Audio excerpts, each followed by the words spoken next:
আসসালামু আলাইকুম ওয়া রাহমাতুল্লাহি ওয়া বারাকাতুহু।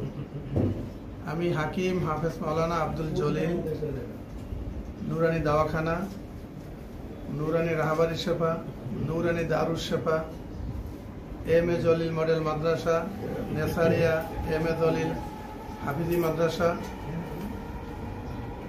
এই কিছু সংখ্যক প্রতিষ্ঠানদের প্রতিষ্ঠাতা পরিচালক হিসাবে আছি।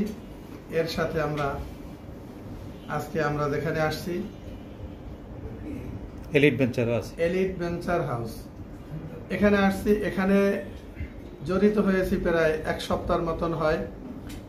এখানে মেডিসিন খেয়েছি, আলহামদুলিল্লাহ অনেক উপকৃত। যাদেরকে মেডিসিন দেওয়া হয়েছে তারাও সবাই উপকৃত। আমি আশা করি যে যেখানে বাকি আছেন দেরি করেন না, চলে আসেন। ধন্যবাদ।